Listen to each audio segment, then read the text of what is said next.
could be, but how good it can be when it swings your way. Here's Jacques Villeneuve ready to take over, and you can see wins at Daytona or Le Mans in the same year. That's a very special group. Hayward, Bell, Holbert and Jan Lammers, the last to do it in 1988. Well, things have changed. You see those cars, those air intakes? Whew.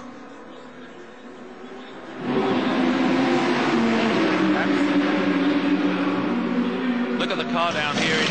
It is beautiful. You just said those air intakes, but equally as beautiful is at the back of the car on the rear bodywork. You can see that it's just got these very faint moldings outlined. I mean, it's just such a sleek car. It's like they shrink wrapped it on top of a Formula One chassis. And I think that's pretty much what they've done.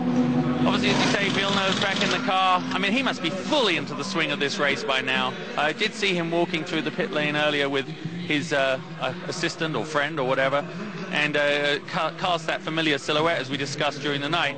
And you know, he looked pretty relaxed. I think his tensions about the people and about the press, and I'm sure they'll come back near the finish, but now it's in the middle of the race. I think he's become Le Mans-ified, if there's such a term, and he drives away. He looks different in his demeanor, I have to tell you, getting in from getting in during the night. Well, we were talking about those air intakes on the old cars. They were big enough to suck up a small child, but you saw the ones on the side of the Peugeot there, right off the rear fenders, and those feed cold air directly into the turbocharger. It's a critical area on the race car. You would think sticking out there like that, it would get a lot of air, but without wind tunnel testing, it doesn't always. I remember when we were testing our Lola Porsche, we had a lot of trouble finding air off of that body that was sufficient enough to feed those huge air-gulping turbochargers. Well, not only does Le Mans attract the best drivers, they don't always get along with one another. You get this rubber buildup. And obviously that radiator was completely clogged with that spent rubber.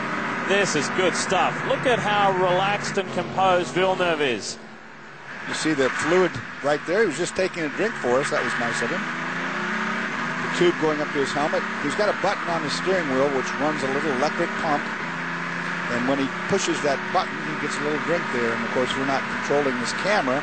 That's world feed being fed to us. But he gave us a good look at it. And Mr. Villeneuve was kind enough to take a drink while we were watching. The important thing to keep in mind is that it really has no bearing that he is a Formula One world champion or an Indy 500 winner.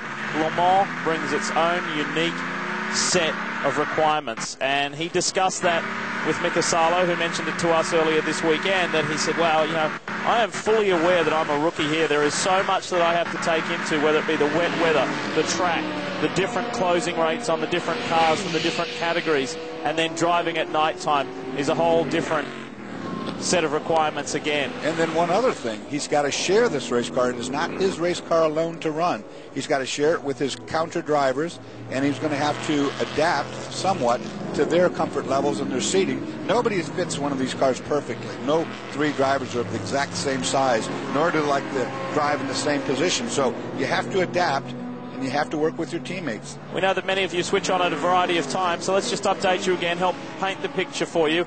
Audi's Emanuele Pirro is still leading. This man here, Jacques Villeneuve, is second outright, second in LMP1. He's coming up on the sole remaining Corvette of Jan Magnussen, who is second in GT1. Incidentally, just to go back, I'll work through the classes for you. LMP1, third place is Pedro Lamy. Fourth is Jean-Christophe Bouillon for Pescarolo, and also in another Pescarolo but a customer car, it's Stuart Hall, and that's for Roll Centre Racing.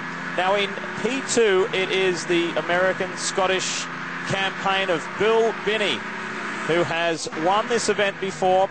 He won it with Intersport several years ago, finished second himself last year. That was a fabulous effort. Second in that Prototype 2 class is the 25 Ray Malek Limited car, the two-time and defending winners.